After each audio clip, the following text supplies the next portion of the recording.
एक सज्जन का नियम था कि प्रतिदिन 3 गरीब लोगों को भोजन कराने के पश्चात ही स्वयं भोजन करते थे। एक दिन बहुत खोजने पर भी कोई गरीब न मिला। दोपहर हो गई, त्योहार निकट था। दुकानों पर नाम मात्र की मिठाइयाँ और चीनी के खिलौने सजे थे। एक हलवाई ने चीनी से आदमी की आकृति बना रखी थी। इनको देखा तो सोचा, दूसरे गरीब तो मिले ही नहीं, चीनी से बने इन गरीबों को ही ले चलो, इन्हीं को भोग लगाकर खाना खा लेंगे। 3 चीनी के मिठाई नुमा आदमी खरीद कर के घर आए तो देखा वहाँ 3 असली निर्धन लोग खड़े हैं। सज्जन आदमी ने उनका स्वागत करते हुए कहा, भाइयों, मैं तो सुबह से आपको ही खोज रहा था, आइए भोजन करें। उसने तीनों गरीबों को बैठाया और पत्नी से बोले, तुम जल्दी से भोजन बनाओ, मैं बाजार से दही ले आता हूँ। सज्जन आदमी यह कहकर बाजार चला गया और पत्नी खाना बनाने में लगी।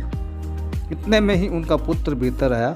उसने थैले में पड़े वे चीनी से बने मिठाई नुमा आदमी देखे तो बोला, माँ, एक आदमी तो मैं खाऊंगा। साथ वाले कमरे में बैठे आदमियों ने यह बात सुनी तो घबराए। इतने में उस माँ की आवाज़ आई, इतना उतावला क्यों होता है? अभी तेरे पिताजी आएंगे। यहाँ आदमी 3 है, एक तुम खाना, एक तेरे पिताजी खाएंगे, एक मैं खाऊंगी। उन तीनों आदमियों ने जब यह बात सुनी तो उनके होश उड़ गए कि आखिर हम लोग कहाँ आकर फंस गए। ये लोग तो आदमियों तक को खाते हैं, मनुष्य नहीं राक्षस मालूम पड़ते हैं। उसके बाद एक आदमी लघु शंका के बहाने घर से बाहर हो गया। दूसरे ने भी ऐसा ही किया, तीसरे ने भी ऐसा ही किया। तीनों ने अपने अपने जूते उठाए और लगे भागने। सामने से वही सज्जन दही लेकर आ रहे थे। देखा तो पत्नी से पूछा, क्या हुआ?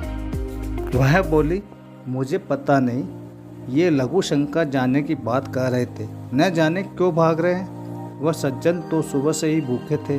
उन तीनों आदमियों के पीछे भागे। बोले, भाइयों, कहाँ भागे जाते हो?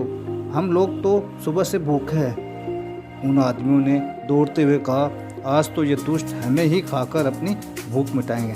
अनंतर वह सज्जन उन तीनों आदमियों के पास पहुँचे, उनकी बात सुनी, उन्हें चीनी के मिठाई नुमा आदमियों की बात बताई। तब उन तीनों की जान में जान आई और फिर उन तीनों ने भोजन किया। तो दोस्तों, ये कहानी कैसे लगी कमेंट करके ज़रूर बताएं और इस कहानी को अपने दोस्तों के साथ शेयर करें। दोस्तों, इस कहानी से हमें ये शिक्षा मिलती है कि पूरी बात मालूम ना होने से अच्छी भली बुद्धि में भी भ्रम पैदा हो जाता है। दोस्तों, अगर आप इस चैनल पर नए हैं तो चैनल के सब्सक्राइब बटन को दबा दीजिए, जिससे आने वाली ऐसी ही वीडियो को नोटिफिकेशन आपको मिल सके। धन्यवाद दोस्तों।